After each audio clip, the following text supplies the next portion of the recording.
We have a police authority with Lakeside Park. So we have a joint police department. We pay about 70% of the budget compared to Lakeside Park. And then we get a contract out with the city of Portland, go in the city of Edgewood for fire protection. Cheaper than doing it on your own. What they come in and do preliminary. Stop. Like you. I didn't worry about fire. Some list fire, right? Although they're still.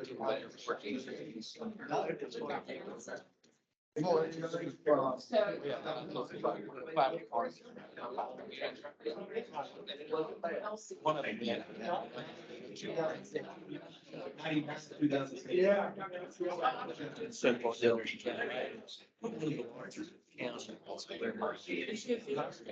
know, it seems like I'm in your county all the time when I'm going to Frankfurt forever. I go down 127. Forget,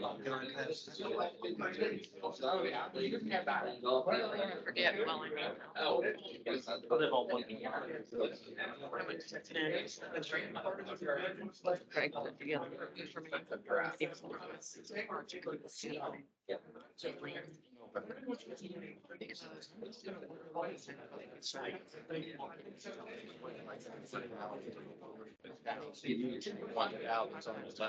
Big old house. They call them windows. No, I don't. Everybody else like, hey, out today. North. An old house. It's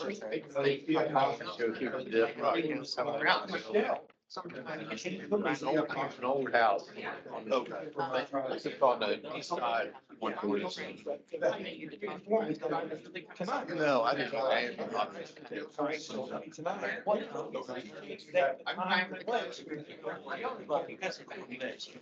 Because everything I did look at is, but then the average, you're technically. We're gonna do alteration, but she did it still. Like, and there's something else. Wouldn't know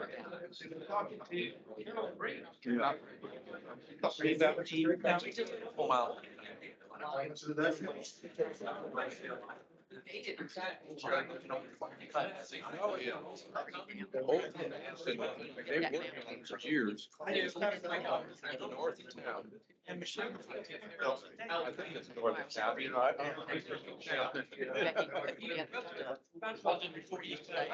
So, which, what everybody is saying, inside. Approval. It's gonna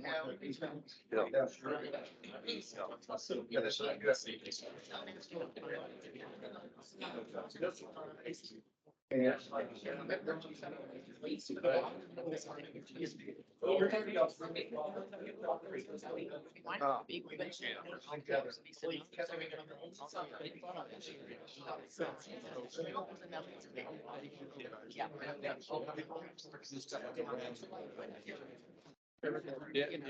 I think that's, yeah.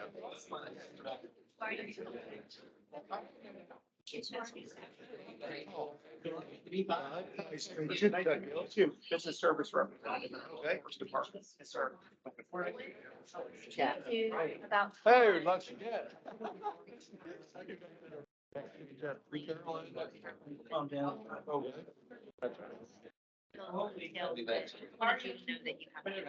Okay, yeah, thank you. It's really anything we can do to help your business's need. Focus on workforce for us specifically, right? Whether it's upskilling staff through some of our programs or really upskilling reflect needs. But earlier this week, one of our for success programs. So we want to provide area businesses an opportunity to build a position with a subsidized employment program, 100% of wages for the first 4 weeks, working with the substance use recovery. Provide people that are in a way to recover during those job opportunities. So what can Americans do? Well, they're really looking for business partners inside of communities. So if we had any connections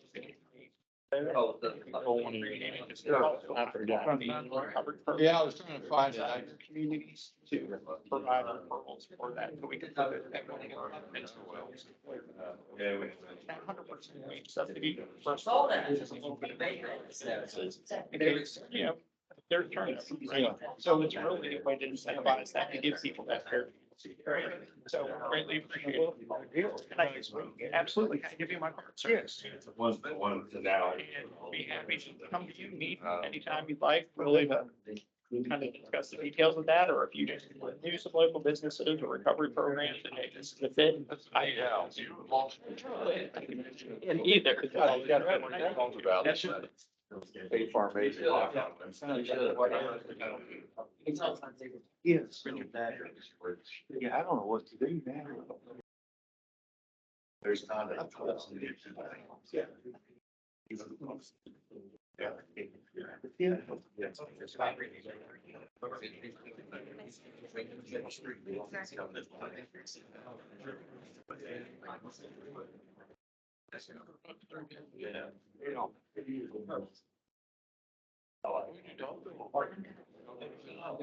Now, Joe, right now, that one thing.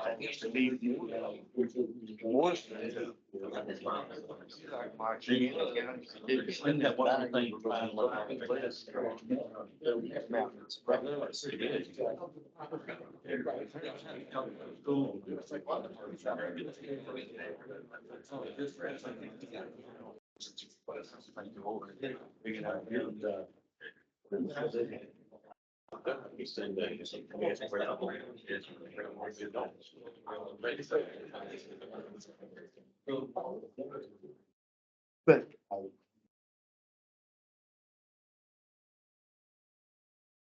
Oh, that vision was, you know, you can buy them out with it. They're gonna tell you how to stuff around here. When the generous-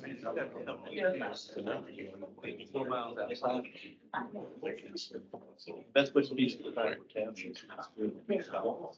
Right. One where I always wanted to turn left. So I didn't go straight. Yes, go to get the dots. I've driven the road in Grand Canyon twice. Oh, have you? Well, I worked here for 8 years, back in the nineties, and they were doing transportation planning. And Okay. and my job was, I was in senior transportation plan, and we were driving all the road back when they. Yeah. Every month, for the juice time. Yeah. So you had to drive the roads, verify all of the dimensions and data. And that was my job. So if you got, oh, man. On the news last night, they kind of Yeah, district. had a water main break across the street. 330 feet in the air. Jamie gonna be. It didn't bother me. I didn't know anything about it until she had heard to unload the backhoe. She and I talked frequently about. The big cloud. She's at. Six or And one time she told me that you all had a project going on. It was barrels for distillery or something like that. Is that going? That going on? Good.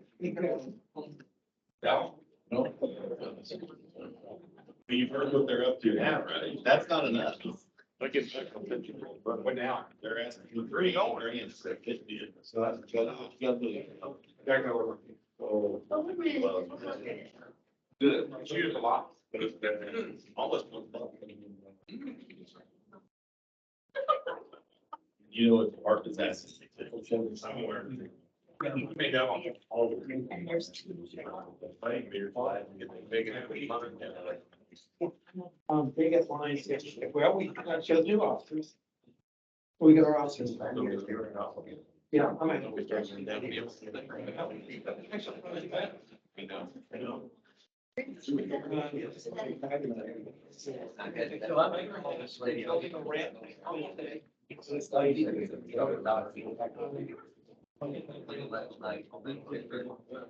Yeah. Mike.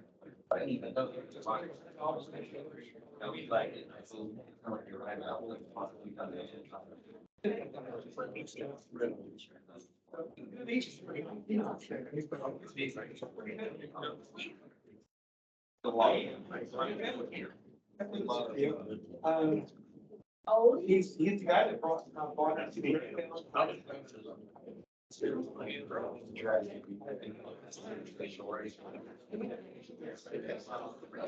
Yeah.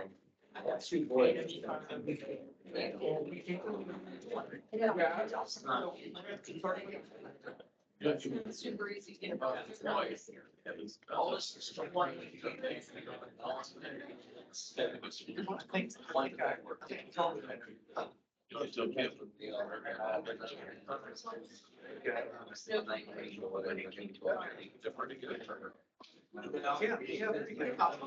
It cost the organization $20.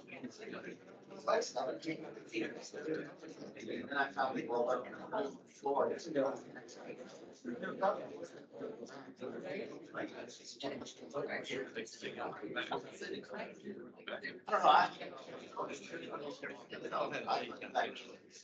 When you're about.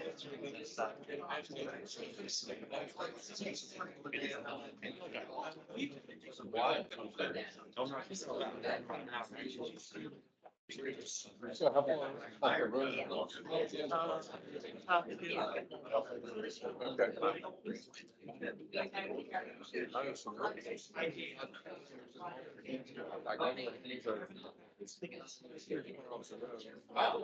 So I'm going in town, left hand side.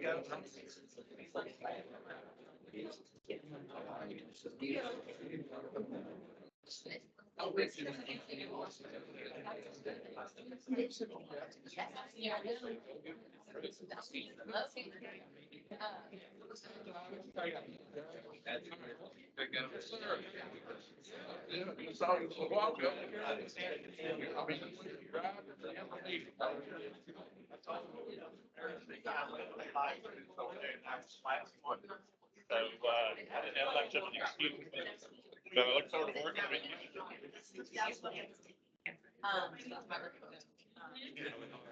When I first sat down, I had that bug in my ear, so that's why I didn't engage more. But now I'm good. I figured something was going on. Yeah.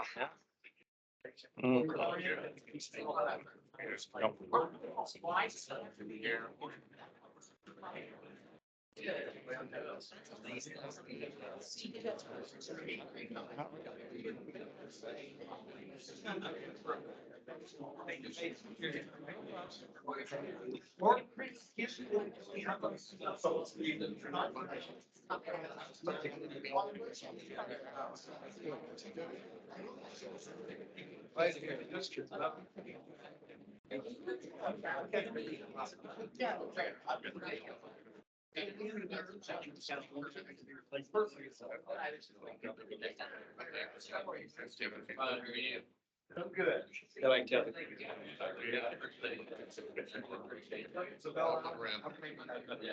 I didn't.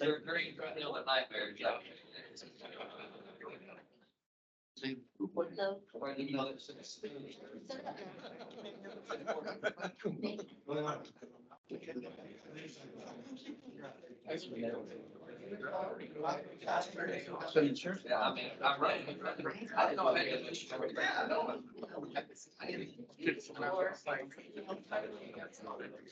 It's just. Do that too. Oh, yeah. Think about calling. One.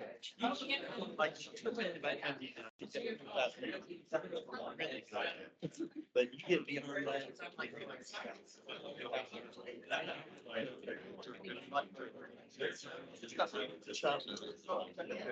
Oh, yeah. You kind of replace my.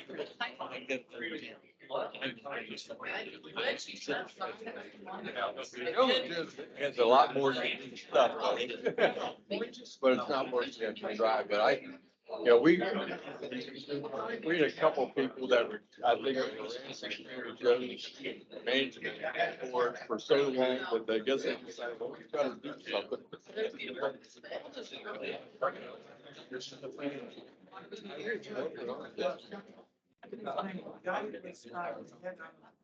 No, I. Paper or Courier Journal that they're actually gonna. Mugs, right? But, I think they're gonna open up a, warehouse. I didn't know.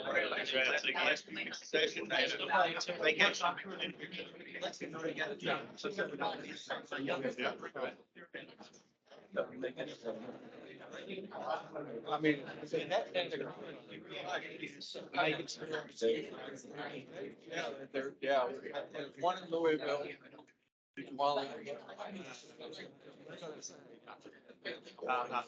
I'm not sure, maybe one.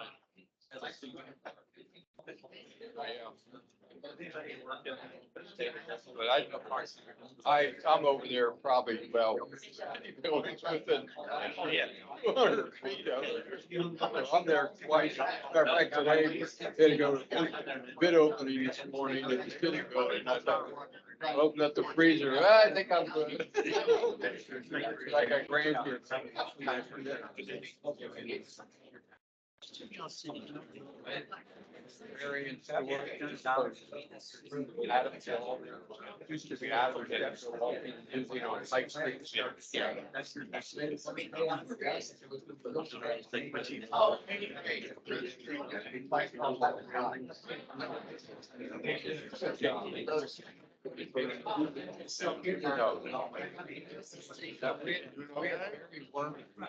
Very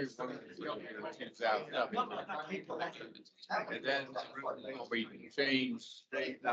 changed shortly after I became mayor. We had, Jeff Mando. And then he kind of got busy with other stuff. And lives in our city.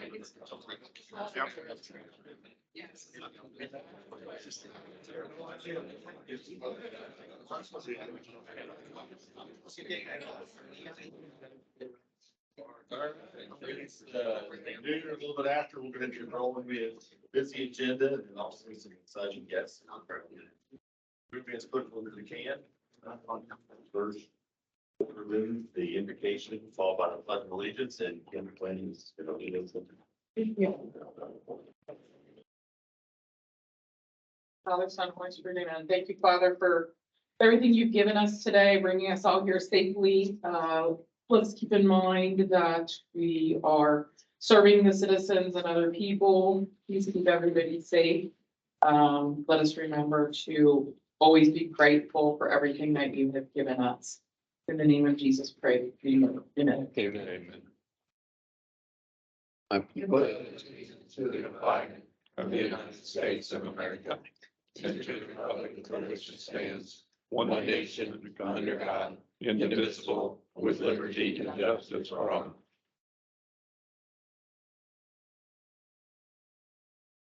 I was advised we have a quorum, so.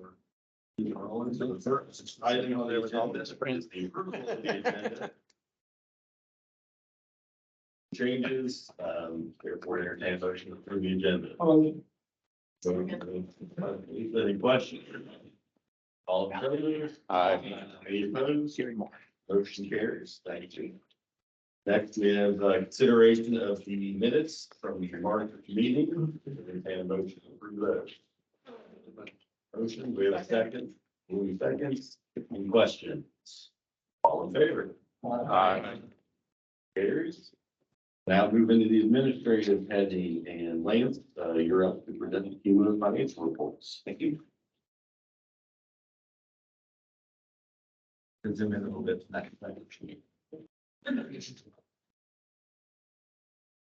Oh, good evening. I came in the board packet. I got the financial statements. I'm looking over those quickly. We spent this more in depth in the main committees, so if you might have any questions, feel free to stop me or finish. So these expenses are as of March 31st. That's in the ideal world, which will be about 35% expended. So overall, we have received a 20 million, just shy of $21 million in revenues. As opposed to last year at $18.6 million. And, that is about 86% of our budgeted revenue amounts. And we have expenses of $15.6 million. And as we compare that to last year's expenses at $16.2 million, with an excess of $2.2 million. So that is a little bit different from last year. We've had an increase in, at this time point, we had an increase in revenue and an increase in expenses. So if anybody has any questions on that, feel free to ask. But that's all I have for the financial report.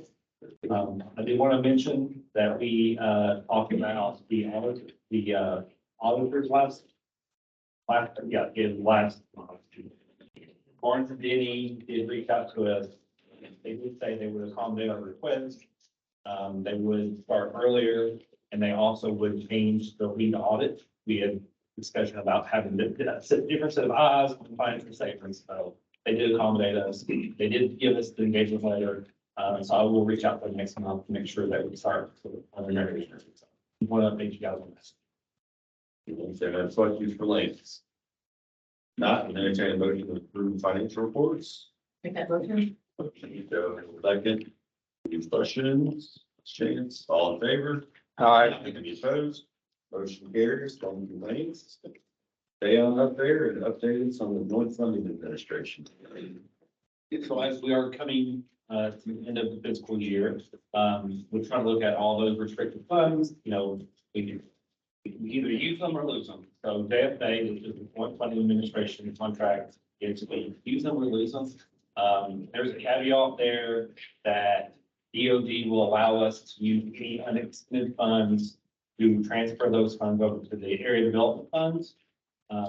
So what I'm presenting today is just a contingency plan. I'm just trying to be proactive that in case there are funds left on the table, that the board will give us the ability to transfer those funds over to the funds instead of just losing them out, go back to the state general fund. So we could do this in June, but I want to be proactive. And I've estimated that those remaining funds are around $19,000. This was not any more packet for that. So we're going to try our hardest to make sure those funds are submitted before June 30th. But I just want to make everybody aware that I project to be around $19,000 of expended funds. So. Any questions for Lance? Just be clear, the approval date is just a contingency. Should the ad not be able to spend those funds themselves on the ad function? So the takeaway should not be there's going to be a guarantee, $19,000 in area development available for everyone. It is in the event there's anything left, they will go to area development fund rather than return to the state general. The goal is to use those on some ad expenditures. We talked about a couple of things that benefit everyone in the ad. So there might not end up being money left, but Lance wanted to contingency plan. So entertaining, we approve transfer to the ADF in the event there are any left over.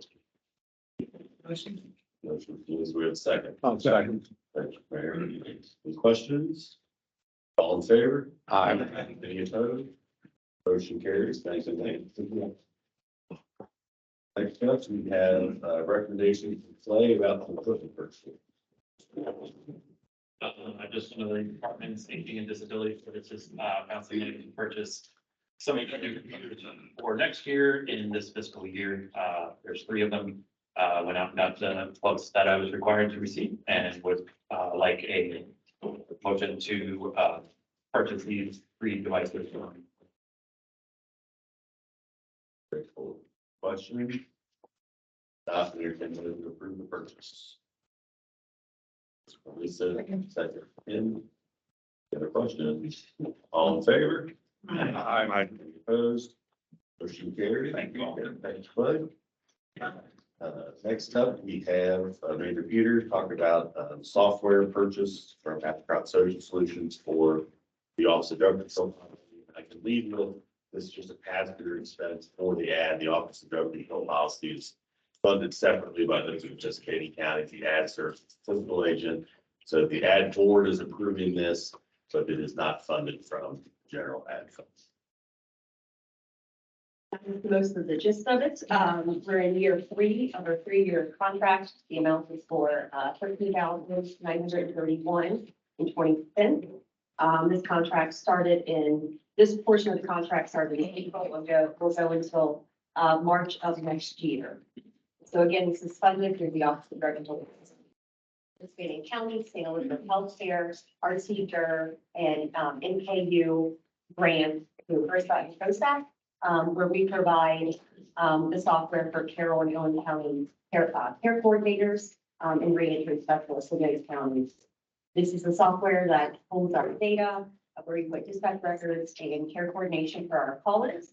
We just hit our 5-year anniversary in March for the helpline. We ran some numbers today, and we have answered 9,687 calls in the 5 years, with over 4,000 last year. And we do take calls from around the state, mainly being from the 8 counties, and then the majority from Boone, Kent, and Campbell. But I can show those numbers and send them out email if anybody's interested. Seeking approval to pay our invoice to finish out our contract. I'll make a motion to approve it. So second, questions? All the question, all in favor? Aye. Opposed? Motion carries. Thank you, Andy. Thanks you very much.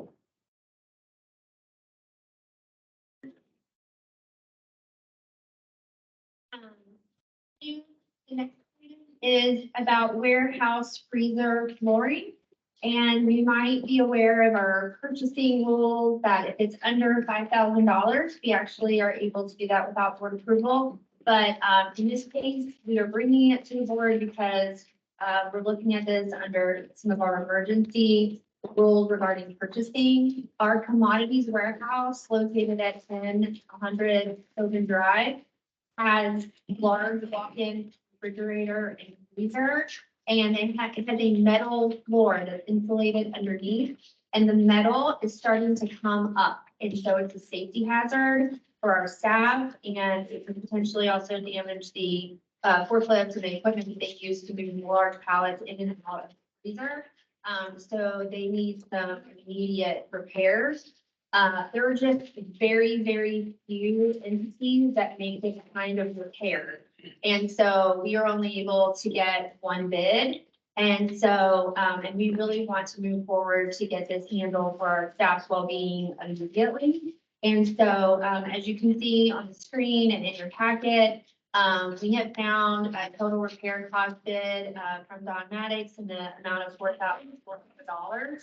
And we would like to move forward immediately with fixing the flooring of the refrigerator and the freezer to be able to adhere that metal back down safely and a smooth surface. And then also to reconfigure the ramps, because one of the reasons that we think that this issue occurred is the ramp is too steep. And so they were coming in with that angle and then hitting those floor plates. And so they want to have those ramps extended out further so that they're at a less extreme angle so that they don't further damage in the future and have a problem any longer.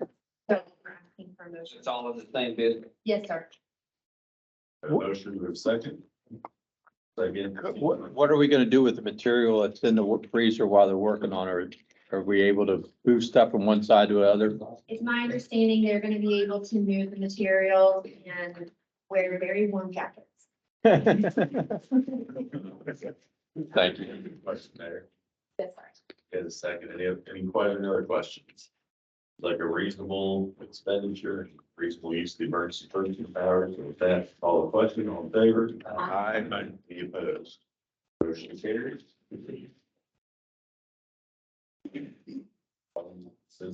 Yes, sir. I'm next to present to you a citizen appointment that I mistakenly didn't bring to you this fall with all the others. And so you have in the packet the appointment from Grant County Fiscal Court to reappoint Jamie Baker, who's been a member of the board for some time now.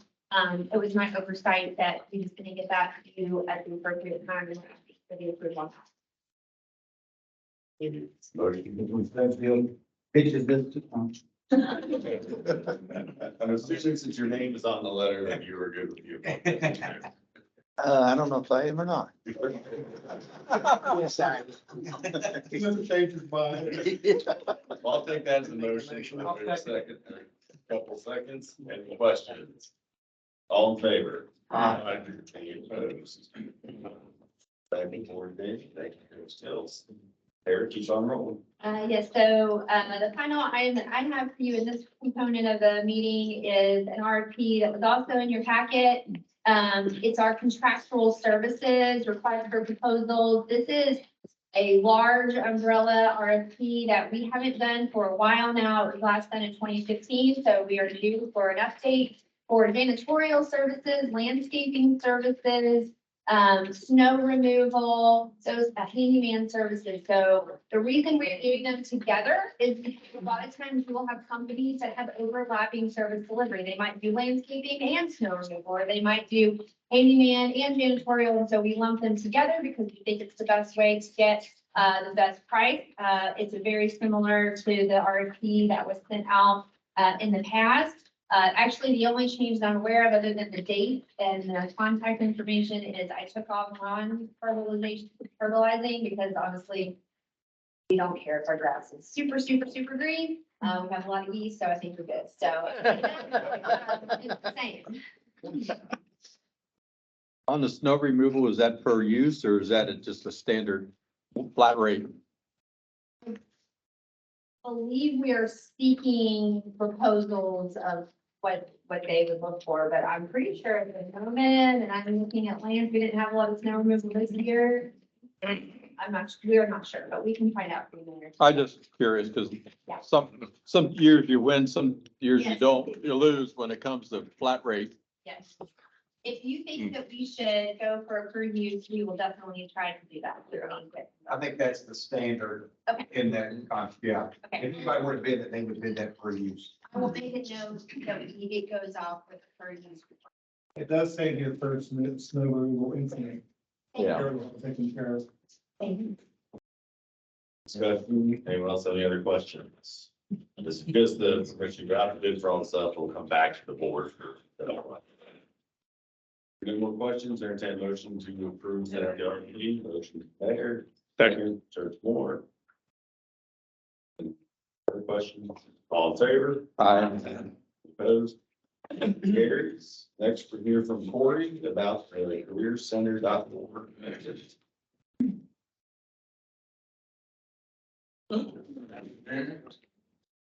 Like to request your approval to procure services to update our workforce website at NKADD.org. That's been quite some time since this update. Website has been updated. Our goal is to create a professional image, improve site usability, and provide a convenient means for performing updates by ad staff. This is an attachment 10 of your packet. We put this out for bid in January. We got one respondent, which was actually Think's job, who evaluated everything and connected up with another third party that they worked with that specializes in updating websites, and that is version 2. Name of the company, version 2, that is in your packet. And the total cost for this update is $9,600. That would include planning, design, customization, project management, and the actual build out. We had budgeted $10,000 for this project. I'm just seeking your approval forward with this one bid. Very good. Thank you, Corey. Any questions for Corey? Yeah, after the new website is created, who will maintain it? It's the platform is Square One. For those of you who are familiar with IT, that's, I believe, a relatively newer platform. Okay. Kind of plays. Thanks or Square One? Squarespace. Sorry, Square something. Yeah. And, we sort of had twice endorsement of that, so I know very little about online platforms. I didn't know if you were planning on continuing with that company, they would do the updates or whatever, or somebody here would be doing that. post website. It would be built out so that we can do most of the updates. Okay. And Squarespace it's gonna be about $276 a year to maintain that platform. Okay. Good questions. Any other questions for it? With that, entertain a motion to accept the proposal. Have a motion and a second. All in favor? Any opposed? Motion carries. Thank you, Corey. Mr. Cottingham, do you have an ethics report? Everything is positive, Mr. Chairman. That's the best kind. Negative report. Very good. Moving to the programmatic section of the agenda, and Elena is going to give us an update on the local government services divisions, project going on there. So welcome to the organization, to the board. Just started last week. So. I've been warmly welcomed at the ad here. I am kind of filling in for Chris Courtney, who isn't MIA. He's in Frankfurt at NKADD. So. Really good.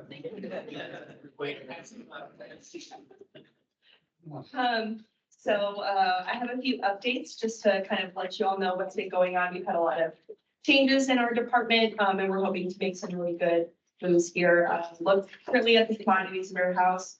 We're reviewing several bids to increase the electrical capacity to hold the equipment in the warehouse, like the freezer and the refrigerator, stripping the breaker a lot. So we're hoping to kind of not lose any food and everything like that. Also, thank you earlier for the vote for the replacement of the flooring and the freezer due to the broken metal floor tiles. There are also extra COVID tests and hand sanitizer if anyone is interested. Walton and Grant County have already reached out for some, so if you'd like some, just let us know. In our GIS and transportation, we recently held the yearly transportation meeting to discuss the projects within the 5 southern counties. And we are currently working on the Centerline project. If every city hasn't been contacted yet, they will be soon. We're working on that, pretty diligently. Within local governments, we are currently closing out the CDBG grants, and we are currently working on public hearings with each city at this time. We're also making significant progress towards the completion of the new regional hazard mitigation plan. So thank you to all the communities that have participated, as well as with FEMA's new guidelines. Every municipality in the region must provide insight and feedback of things. And then this is kind of what we are going to be working on next. We're going to be calculating the tax rates for around 40 cities. That's going to be a big chunk of our time in a little bit. And there's also 5 months left of our brownfield grant project for this cycle. 30 properties have been assessed and 16 properties will need reports sent to the EPA.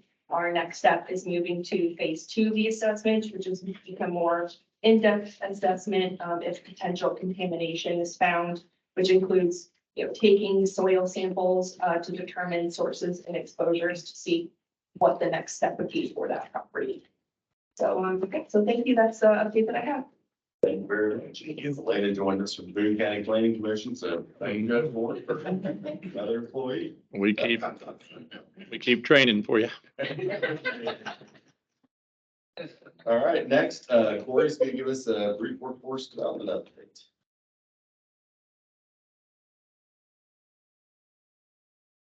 And I promise to be very brief. I wanted to let everyone know that we are nearing the final stages of procuring our subcontractor for operating the career centers and as well as providing the direct workforce services at the career center. This has been over a year-long process. And our Workforce Investment Board Program Review Committee voted just a couple weeks ago on April 11th to recommend that Brighton Center be awarded that contract. Both, there's 2 separate RFPs that went out, one for the operation of the career centers and one to administer direct services through the career centers.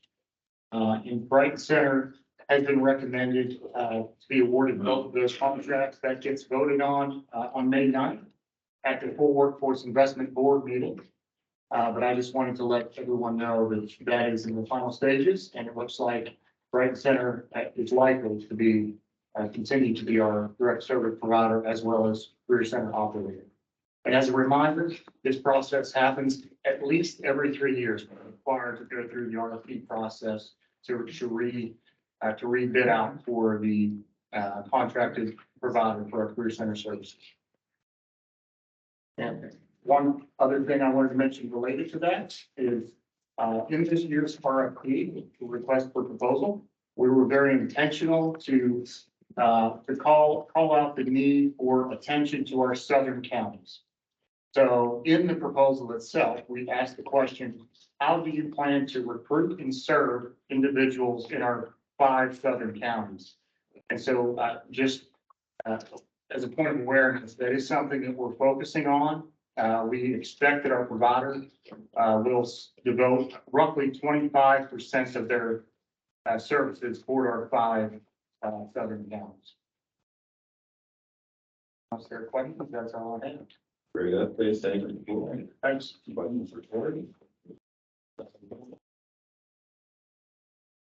That's your turn.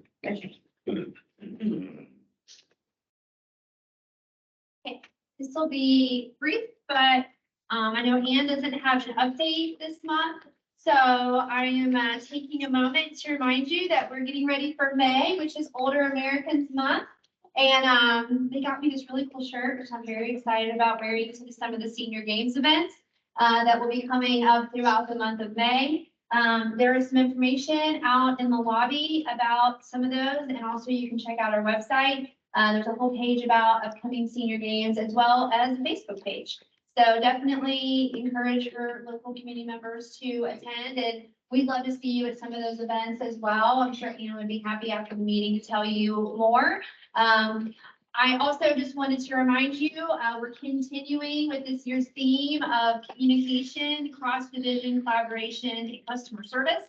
And we're doing that with, I think it maybe just went out today, a new newsletter that's email-based. We're still going to hold on to those PDF versions, as Lisa has one at her place, because it is nice to be able to hand those out at events, you know, meetings and so forth. But the email one, it just looks a little more professional. You're able to have the links and click. And so just wanted to let you know that's out there. If you didn't get it, please. It came 30 seconds ago. It came 30 seconds ago.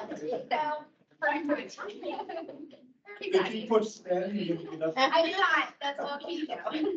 So, no, but we are very pleased to be able to make sure that we're sharing things like upcoming meetings, deadlines for grants, and things of that nature. So, hang with us as we continue to up our game with social media as well. If you haven't liked it, I did figure out a little quirk that we have a profile and a page on Facebook. Getting to the bottom of how to distinguish those or maybe combine them, but one that has over like thousands and thousands of followers, that's the one you want. So if you haven't liked us and followed us, please do that. You can go to the next one. So what are we working on? Sorry, that's the image that I felt like it was for what we're working on. So as Elena mentioned, we are closing out those utility grants. It's been a long haul. Very pleased that that is coming to a conclusion. If you have any questions on your specific community, we'll be happy to talk with you. We're also coming to the end of our, we're very excited about a housing study that covers all 8 counties. If you want to talk about that, please let me know really this week or next, because the consultants are finalizing the details on that. We have had a number of stakeholder meetings with the housing and development community, as well as our social service safety net partners, to make sure that we're understanding the perspectives about housing from all sides. Stantec, the consultant, they are providing a lot of GIS-based data. And so really, there's just a lot of good things that I think everyone will be able to use this moving forward. Growing KY has a workforce study. The housing study, will there be a look at where community patterns are and major employers in the ag district and where the dirt is? Yes. So Absolutely. it's based on Employment Hub, since you asked. It's based on. I just want to tee it up. Okay, it's based on, Green grass to tee it up on the flight. there we go. It will have both commuting patterns and employment hubs, as well as other major destinations. so that we can see proximity. We're also having them look at the cost of housing relative to regional wage rates so that we can get an understanding of, a lot of times when we say affordable, it's kind of a code word for subsidized. But in this case, we're really trying to understand what is the price point compared to what people are earning.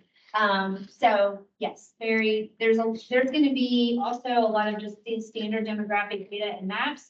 It'll be available at a regional level at each county, and then they will dive into some smaller than a county level regions to be able to see policy, ideas that would be focused on a specific area, because it's definitely not a one size fits all kind of issue. So, A term I like is income-based housing, yes. because we have some young professionals that need more diversified housing that with amenities, they're willing to pay a little bit more. So we're looking at the broad spectrum of everything from affordable up, but income-based housing. So that's coming your way. Final version will come out in mid-June. So and we are also currently brainstorming to figure out what's the best way to roll all that information out in a way that's digestible for all of you. So maybe we can do that after a board meeting sometime. If there's other groups that you would like for us to talk to, let us know that. I mean, we're happy to do whatever you like so that you understand the data and are able to use it.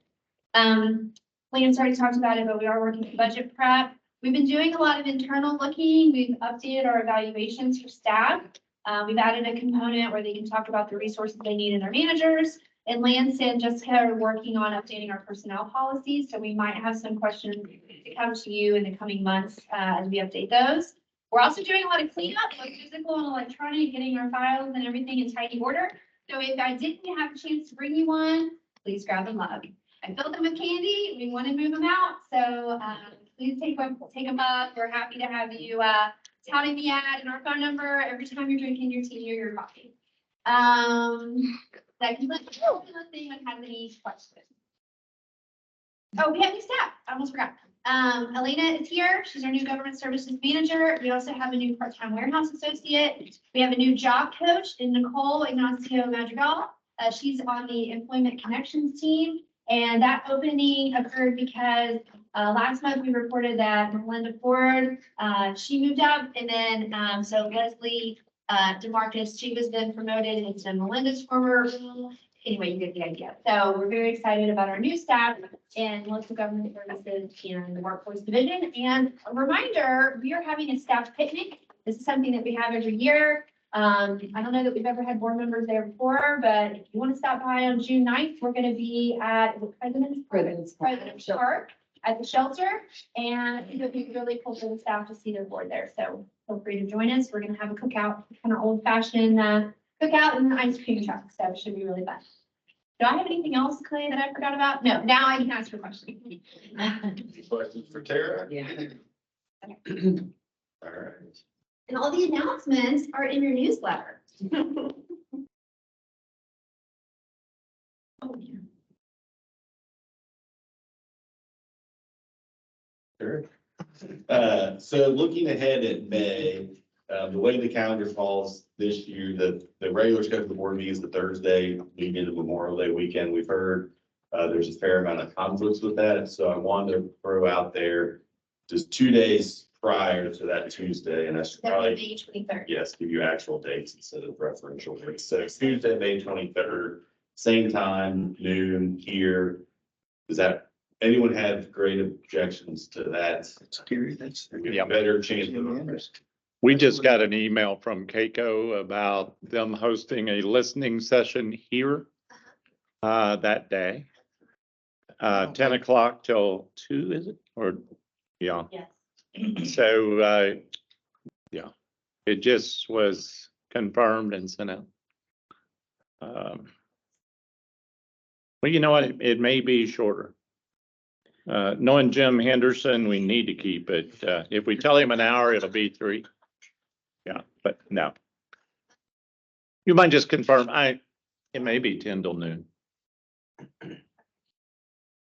Tell you what, I'll see if I can get a reply to that while we're listening to it. That, because why would need to vote on that today? So we Yeah. looked at the time. Let me tell. Before we introduce our speaker, we do have another special guest. I'm gonna call him Judge Ellis, but Kate, the executive director of the Kentucky Association of Ads, has joined us. Welcome back. Thanks for having me. Can you tell us a little about your background or? Little bit. And now, yeah, for the second month in a row, we have a cabinet secretary joining us, so that's always great. We appreciate you spending time up here. So introduce Secretary of Economic Development. Jeff. Thank you for being here, Mr. Secretary, come on up and happy to have you. My pleasure. Given that I'm the second, I don't have to speak for very long. I'm sure everything's already been addressed, right?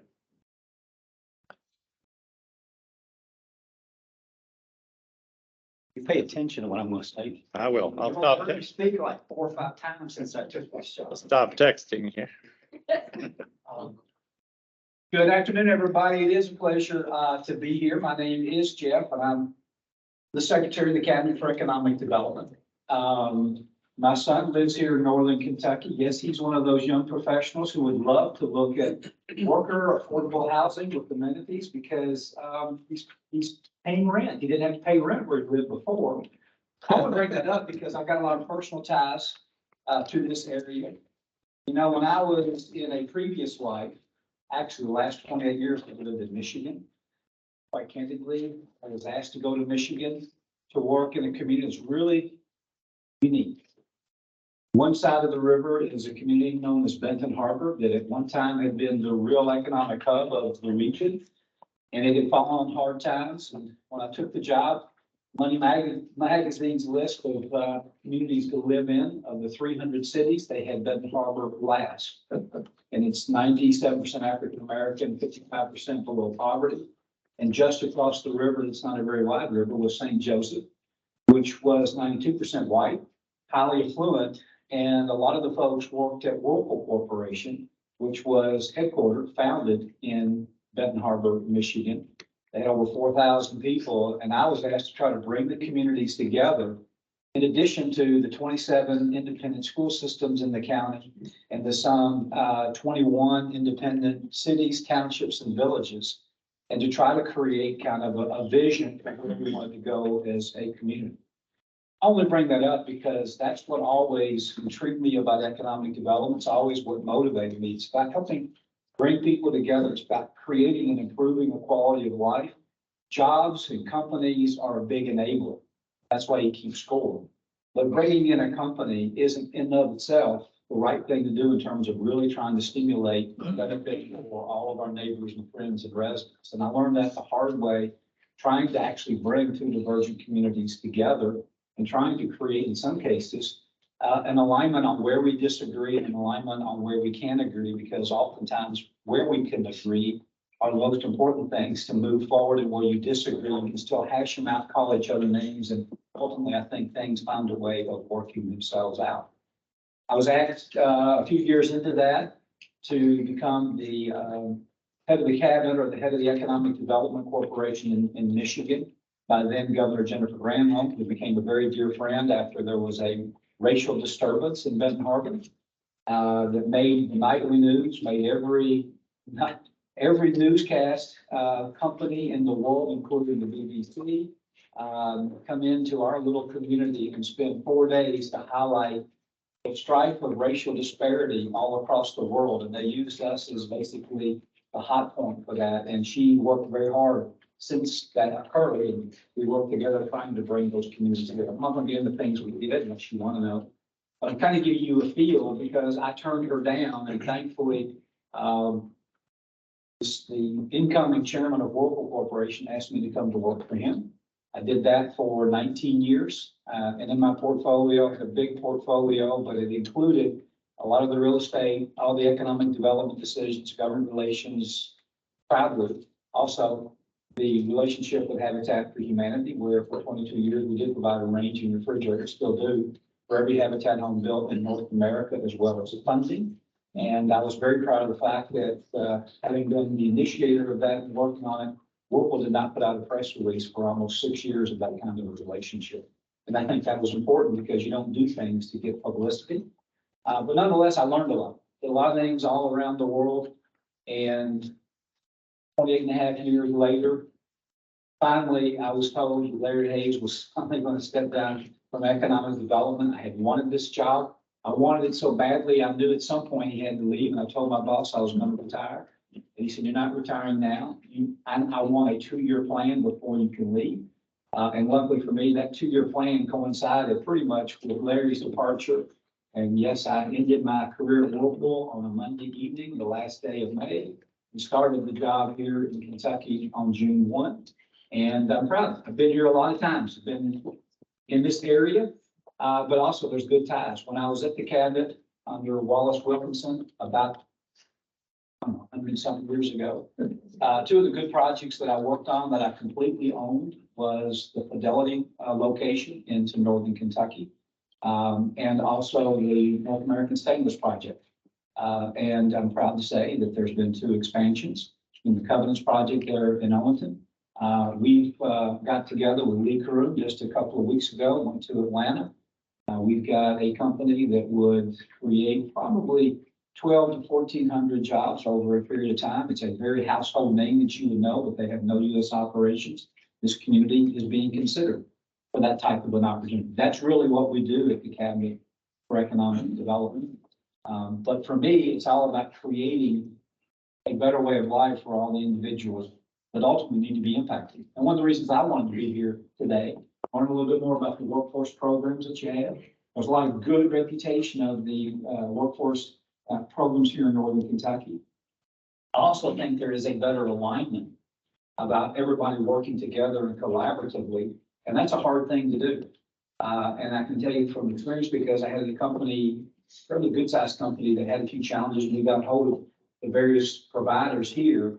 And I was assured that all the providers would come together and collaboratively take care of this company. And I followed up, and the company could not have been happier with that kind of collaboration. Because first of all, I'm going to ramble a little bit today. I'm not giving my normal speech, Judge, so you can go ahead and find out, when you can have the meeting here.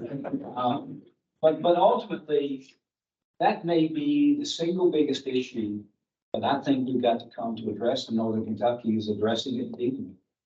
And that is, I'm not smart enough to memorize every alphabet of every program of every entity that's engaged in that, workforce development, career exploration, screening, business education partnerships. And I can tell you from the private sector perspective, you get really confused when you can't name or look at one person to be your point of contact to deal with anything. I've always said people in big companies must be pretty anal, because they can't deal with complexity and confusion, and they just want to know who it is they need to go to. And you all are dealing with that and addressing it, because what happens behind the curtain, unless it's the Wizard of Oz, we all know doesn't matter. I think what really does matter is the results, and helping to place our neighbors in a great opportunity with a great new job. Again, I think you all are addressing that and dealing with that. And I think that's one of the things we need to work on from a state perspective. But folks down in Carolina, I'm also going to tell you, I think we all need to figure out a way to be regionally collaborative. That's why I asked the questions about the housing study. I mean, when I had visited North American Stainless and seen all the big jobs and all the companies, I know that from a regional perspective, we can make sure that all the folks working in these businesses need to reside in Kentucky. And I don't care which of the states, which of the communities in this ad district, I just want to be here. And I think that's probably how you feel as well, because there's another thing companies really get nervous about. And they'll tell you, if they have a big chunk of their workforce that has to commute in 45 minutes or an hour, they worry about retention. Now, I've commuted all my whole life almost, but it is an area that companies worry about. So they want to see housing. They want to see things happening as they're growing their business. And there's no doubt in my mind, NAST and Nucor, I mean, these companies are staying right here. This is a great state for them. We formed a metals consortium last year where all the metal companies have come together and identified their common challenges, their common objectives, and they're working together collaboratively. Housing, quality of life happens to be top of their list, because they know they need to do more in terms of helping to attract and retain the workforce they need, even though I believe North American Stainless last year with profit sharing, practically everybody made over $100,000 a year, up to $150,000 a year. Those are the kind of jobs that we want. We want to make sure that we're taking full advantage of that here in our area. You know, and with that, I was told to give an update on what's going on in Kentucky. And I don't want to sound like I'm on one side of the aisle or the other, because I've been asked which side of the aisle I'm on since I came here. I didn't know Andy Bashir, I'm his dad. No one's figured out yet what I am. That's a good thing, because I'm pretty agnostic when it comes to politics, but I've got to give this governor credit. We have had the 2 best years in the state's history relative to investment and job creation. And he has created or announced 40-something thousand jobs since he's been there. I look at that as, that's a great area by which to understand how do we take those jobs announcements and really make sure that we lift up all the communities along the way. And that's really now where the work begins, because a large percentage of those jobs are not filled yet.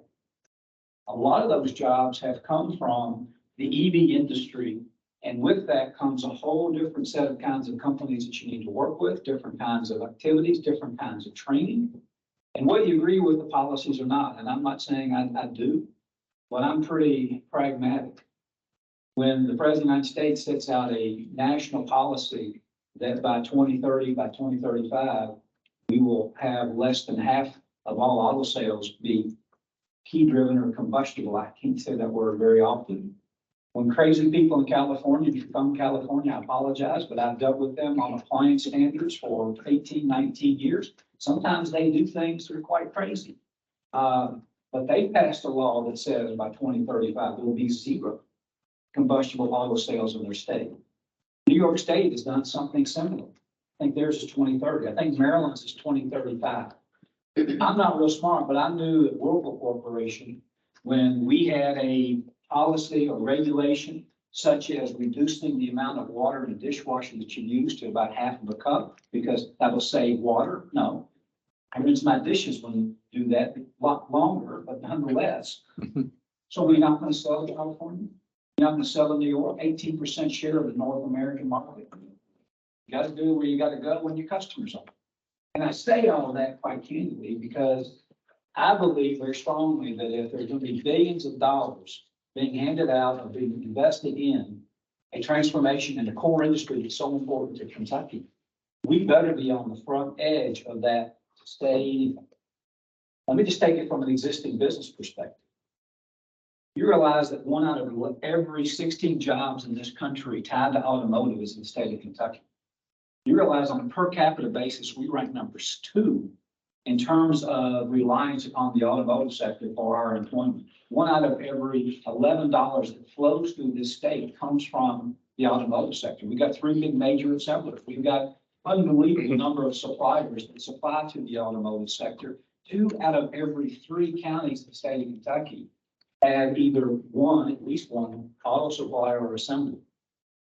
Again, I'm not real good at math, but that tells me our state is very, very heavily dependent upon those automobiles that when you click that key, combustion occurs. And what's going to happen if these states and our federal policymakers achieve their goals? Again, I'm not smart, but at Whirlpool Corporation, we had 9 factories in the U.S., 5 in Ohio. And we knew that if our production fell below as low as 90% or 88% of production in a big factory, suddenly all those fixed costs start eating up all of your free cash flow, and you got to make a decision. So if there's going to be that kind of change in the automotive sector impacting the state that's so dependent upon the automotive business in terms of suppliers, we need to be out front of the transformation that's occurring. And we need to build platforms like we've announced, where we're going to have a major platform where all companies can go online and register what they do, how they do it, in what I call procurement language. And then we can ask all the major OEMs to look to that website to first procure, first find those that already are supplying the automotive sector, to find ways of filling in those niches on the EV side of things. That's why it's so important that what occurred with Ford and Blue Oval and SK down in Elizabethtown, what's going on with the vision to build these EV facilities. We now lead the country still in the total investment of gigawatt hours that's coming in a particular state. That's how we can help lift up and make sure all of our existing companies continue to have access to those opportunities. Good news is though, there's a lot of technology that goes into the EV side of things. And a lot of those jobs the governor has announced have come from companies all over the world that have either perfected things like the aluminum that's a very, very thin aluminum that's a divider between the anode and cathode. Companies that have invented and created and perfected now a process in which those batteries in your phone or the batteries in the car can be recycled and turned right back into new automobile. We don't even have such an operation in North America today. A company that knows how to put some sort of chemical content on glass to allow electrical conduit to go right through the glass and you never see it, and you look at like through that glass just like it's something crystal clear. You need that if you're going to be doing EV industries, and we've announced all of those kinds of companies have been coming to Kentucky to create those jobs. And I'm really proud that last year, I think our average incentivized wage was $26.78 before benefits. That starts to be a good wage when you think about the benefits that go along with it. And I can give you a weighted adjustment on that, but we announced a couple of companies that pay less. But we went ahead and I went ahead and made the decision to incentivize them because they had a plan to the workforce providers in the room that just was music to my ears.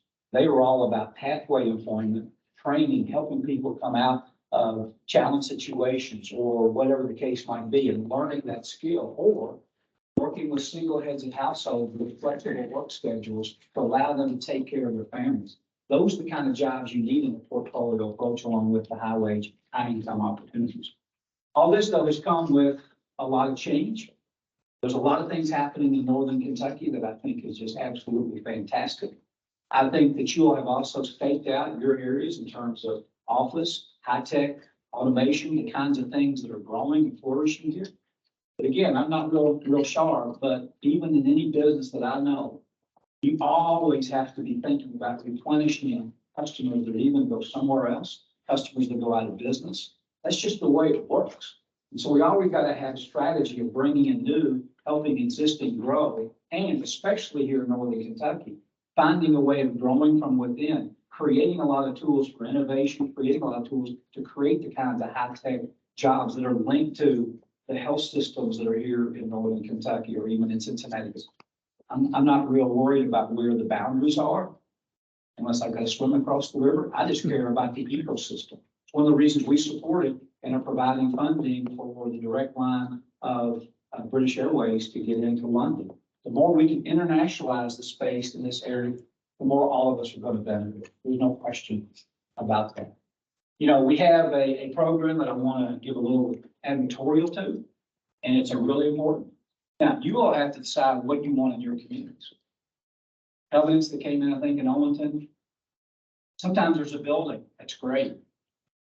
More and more the kinds of companies that are coming in. I just came back from a 12-day trip to Japan, Korea, and Taiwan. And I can give you an update, I think, on the kinds of opportunities out of each one of those areas.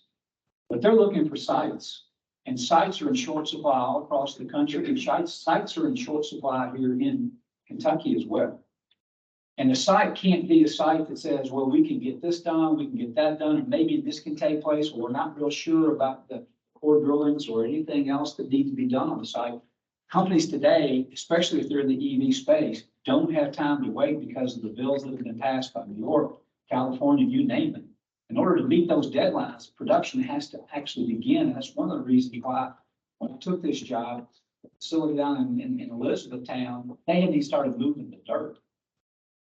They have almost 2 million square feet, not only under roof, but almost finished because they have to become operational. It's the same with these sites. And I've got a company that just contacted us last Friday, wants to see me in Atlanta on Monday. And they need 1,000 acres. They're going to create 1,500 jobs and they're going to create a campus. And that doesn't include the suppliers they want in and on their campus. And quite candidly, we don't have that kind of site.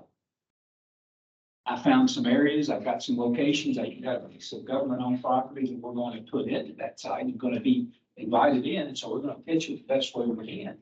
But the Kentucky Product Development Initiative, great effort by our legislature and the government, set aside $100 million to work with communities like yours to be creative on finding the right kind of sites that you need to help attract jobs. Now, in one or two areas in the first round that we have, the legislature put some guidelines on it. We all know what we need to do in that space. But in round one, we were able to allocate and provide $33 million. 100 minus 33 gives you 67. End of the year, if we don't put the money out, we won't get it replenished. Another way, which the chairman of the committee told me, you put off 67 million out and you don't follow the guidelines, you'll never get a program like that again. So we're working to make sure we can get out and encourage communities to apply for this. It's $2 million per county. Counties can go together and cooperate. And you do have to have a local match, but government programs, non-state federal programs, excuse me, non-state programs do qualify for local match. Now, I'm working with 3 different regions in Kentucky where communities have come together and we're working to get some land either donated or acquired in what I call donation transaction situation. As long as the property appraises for 16 million, precisely looking at 700 acres, and we can acquire it for 8. And by the way, I believe that it's on the books of this company that owns it at 8 million, based on the timing in which they acquired the company. Just do your math. Company would rather not have any kind of a charge off or a cash flow hit at that 8 million. They're willing to then take 8 million cash to be made whole, then get an $8 million federal deduction on their taxes and be seen as a hero to the community. Now, if this works, we've got 4 communities coming together. We're going to get $2 million each as long as the site works out and does all the things for the independent consultant. And now we're going to have a regional industrial park of 600-700 acres. And the local communities, for the most part, will use the value of that donation transaction to qualify for a portion of their local match. There's always a need for skin in the game. I think that's a great way of creating some kind of employment hub. And in this particular case, the local governments are going to share equally in the voting of the kind of use they want, share equally in some level of distribution around the property taxes after you adjust for the local community still retains public safety and zoning rights, which I think the local government should do. Those are the kind of projects we're looking at. I would encourage you all to think out of the box as well. Now, let me tell you, I live in Prospect. I was looking to go home after this meeting, I got quite Frankfurt, but when I drive up and down 71 to go see my son, I'm just going to tell you right up front, and somebody might be offended, but it's as close to, well, it's an erotic experience for me to drive up and down 71. It just is. I mean, when I think about a highway connecting into 2 of the most major cities and metropolitan hubs in the country, and that is Cincinnati and Louisville. And I think about all the healthcare, I think about all the companies, I think about all the great people that combine in that area. Pardon me, I shouldn't have said the word I said, but it is true. I drive up and down, and all I can do is dream of what could be. And that's why I go back to Carrollton as a perfect example. We know people coming from all over. We know the economic benefits that are generated because North American Stainless, I'm just using that because I work on it, that helps lift up all of us. You all may disagree, but I think those are the kind of opportunities that might be out there. You know, I know of one site that went up for auction, I think it was November, that's in this, not in this immediate area, but it's represented one of your all's communities. And if I remember correctly, it was 340 acres right on the river. And only 40 were in the floodplain. Got all the utilities around it. I think it went for about $3 million. Yeah, why couldn't that be a regional hub going into an application? Just provocative thinking. And I would simply say this, we want to get those dollars out the door. Our applications are due in June. We don't need a letter of intent because all we're doing for that is to understand where we are. And if the communities in here have applied for those funds, you also understand the benefit you're going to get out of it is an independent consultant that only works for companies primarily comes in and evaluates your site just like they would for a company. We learn a lot through that process. So I would encourage you to think about doing that. And ultimately, I'm now going to open up for questions, comments, criticisms, and whatnot, because I know we're approaching 1 o'clock. Mr. Secretary, Governor mentioned this on his call yesterday with mayors and judges at the KPDI. Yeah, he called me about 4 minutes before. I said, can you get Can you give us a little clarification it has to be government owned, controlled, or optioned, but can you clarify that for us? Yeah, I probably made a bad statement, but no, I'll be real crystal clear. The ultimate end user or the ultimate owner of the title of the property has to be a government entity, which can be an industrial authority. It can be a redevelopment authority or a government, but it can't be going into a private sector operation because it's public money.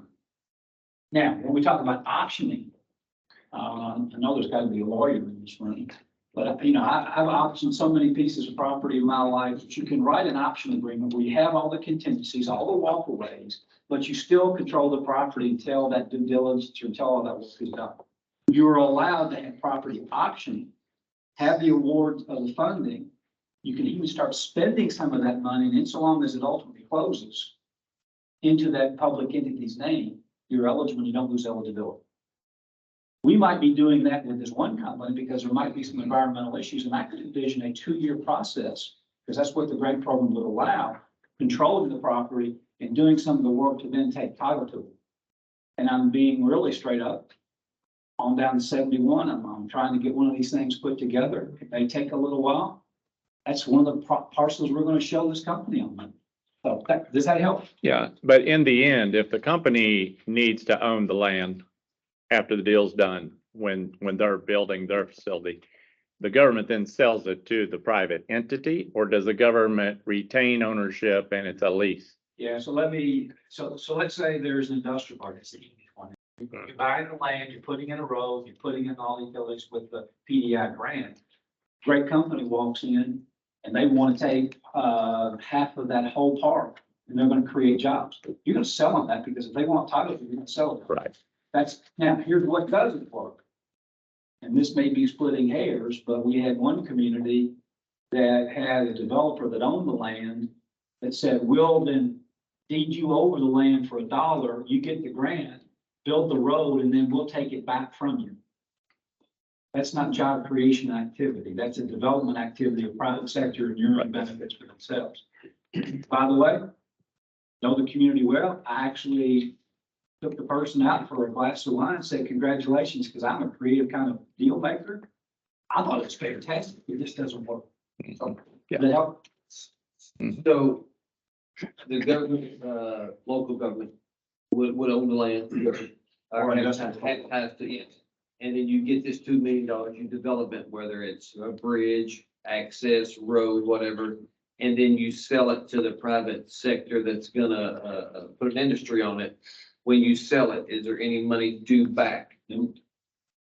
Is there any restrictions on that money to be used for, future acquisition of another project or back into, no restrictions on that? Yeah, there's no restrictions. However, funding has to ultimately go in to be used for manufacturing, hospitals. It's pretty broad, but it's got to be tied to job creation. Now, let me go back because I know I'm confusing a little bit. There does not have to be a project or a company involved at all. So community, When you, to apply. correct. Yeah. So there could be a community that is very particular about the kind of company they want. They build the park or they take a piece of ground and make it perfect for an office kind of based user that's going to be high tech, whatever the case would be. And you hang on to that. It might be a couple of years. That's okay. And then if you sell it, then you get to take those proceeds and put it right back into whatever it is you think is going to help grow your community. There's not restrictions on it like that. Yes, it gets a little gray area in terms of the jobs because this independent company scores the projects. And knowing what kind of jobs can be created is how the scoring takes place for the ROI. And it's got to be really clear in the application that you've got a vision of the kinds of jobs you want to create and how this is going to then enable that to be created. But you don't have to have a prospect or project ready to go. And the only reason I bring up multiple counties, first of all, regional parks are just like marriages. They're kind of difficult every now and then, but they really can create some huge opportunities, especially if you leverage up $2 million per county. And especially if you found a piece of dirt that could be put together in some kind of a transaction donation situation, or let's say the county or some other government has a big chunk of land and they're willing to donate that land to an industrial authority.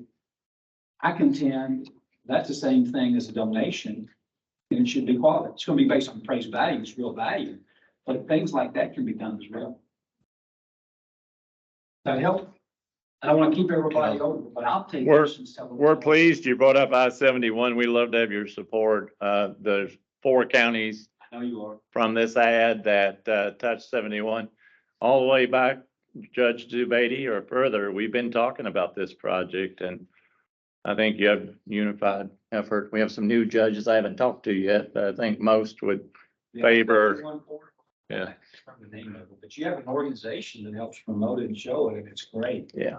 And I spoke at that meeting because I've tried to get out everywhere I can. And by the way, congratulations on the new job, but I think it was last July or something like that. I came over to the Ag District offices and said, "Hey, I'm new to the area." And my commitment has been to meet with the regional and local economic developers in the Ag Districts first. Kentucky's got 120 counties. This is my last ad meeting. Now I'm going to start going back again. So sorry y'all see me again, but that's part of what I wanted you all to know is that's how I envision this is supposed to work. Sorry. Thanks for saving. Thanks for saving the best for last. No, it's true. But in my not respect the great work you all do. Thank you. It's the spirit of collaboration, cooperation, and you all get down to the nitty gritty. But yes, you got to replace that flooring, but you're providing food stocks for those who need it the most. You're providing food oftentimes for individuals that may not really be able to go in for an interview and sell themselves. They need that little extra hand. Here's where they need to be. You are the ones that make sure the water and sewer lines are laid out there and you got a plan 5 years in advance. You're never lobbying, but you're informing the Department of Transportation kind of roads and areas that you need 6, 7, 8, 9, 10 years in advance. That's where the real work is done. You all the enablers of letting me go get to do what I can do. So it's not a speech, it's a reality. Like I say, I'm very pragmatic. And I just believe that 17 area development districts are a great place to start trying to work collaboratively. Now, within that, you got individual economic development groups, you got economic development alliances like I-71, and you got the triad, which doesn't represent everyone. I also like making sure I work with any organization that's got structure, process, and is aligned with each other's strategies. I rambled, that's not what you wanted me to do, and normally I come in and get, but several of you have already seen my little, dog and pony show, so I chose not to do it, but I'm gonna close really truly with why you all do what you do, why I do what I do.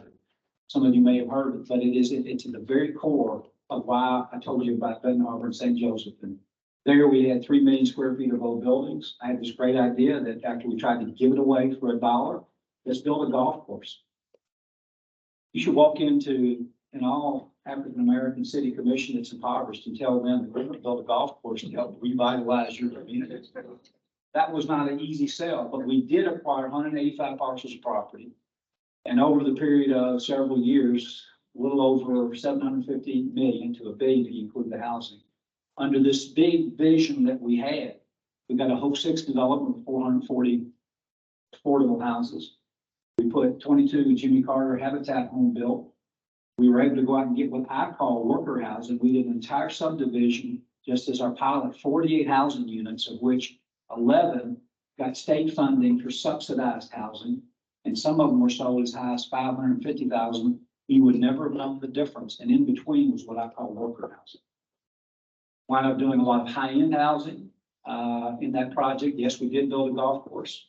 But the last project I did at Whirlpool was we did a worker housing initiative where we built 82-unit multifamily right on the lake, right on the harbor.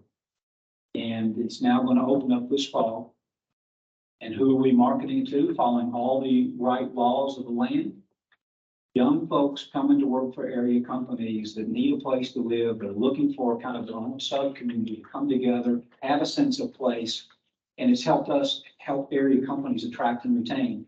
And I know the way we structured the deal is through a synthetic lease. And the lease to Whirlpool only kicks in if the revenue stream falls below a certain level field. And at some point, once you get a stable rent roll, you'll be able to take Whirlpool's synthetic lease agreement off the table and do completely conventional financing. I only mention that because my dream, and the governor's, I'm not supposed to propose legislation, and I'm not. But I'd love for the $100 million PDI program to continue. I'd love to see a component included in there. That the funding can also be discretionary to the secretaries. We work with the community and the private sector to do similar kinds of projects in addition to funding sites, et cetera.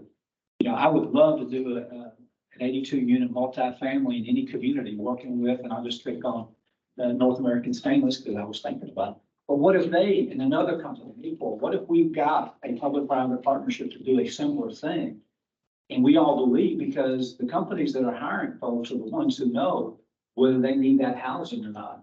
And if they believe they need that housing, they'll put some dollars up that aren't really going to ever be expense that they really don't want to get, and then take them out. Those are the kind of things I would love to see us figure out in the next session, to have tools and funding to work collaboratively with flexibility, that we listen to what your needs, objections, objects that you want to do. That's, well, I can't remember what I'm supposed to say. But ultimately, what you want to do, we help find a way of doing it together. And I'm convinced it goes back to the following. Everybody needs a shelter. Everybody needs it. The way you really take and help somebody is you get them a good, stable job. And pretty soon that shelter becomes a home to them. And that home becomes a way in which they can look out and they can think and they can dream bigger. And I'm just convinced that having a great state home with the members of the household with stable employment, stable jobs, helps raise the next generation that may not be as angry, may not be as concerned about their future because they've had that stability. And I just think it comes back to what you all do every day, what I'm supposed to do every day. We've got to link up and link these programs and integrate them to really work through change in the home with the jobs, with the training, with the education, with all the things that are necessary, because that's how you build neighborhoods. And great neighborhoods build great communities. And I'll look at any company right now, we're talking about incentives. You have a shared responsibility to give back to any community if we give you an incentive, because it takes great people and great communities to make great companies. And they know that. We just have to continually work on it. Sorry for going over, but thank y'all for letting me be here. Thank you for letting me have one.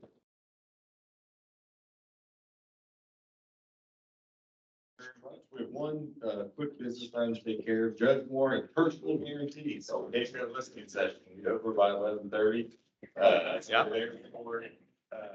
We would entertain a motion to move the Thursday, May 25th board meeting to Tuesday, May 23rd at noon, lunch 11:30. So same setup, just 2 days. Kill two birds with one. Second. Yeah, that works out. Yeah, it does. Question? He guarantees it, but he doesn't make the motion. All in favor? Aye. Anyone opposed? Carries. That was part of the guarantee, the motion. was guaranteed. 19 phone calls since I sat next to him. 18 of them were just wanting to refinance your home. We'll let you get. Yeah. Entertain motion to adjourn. Yes. Any sections? Yes.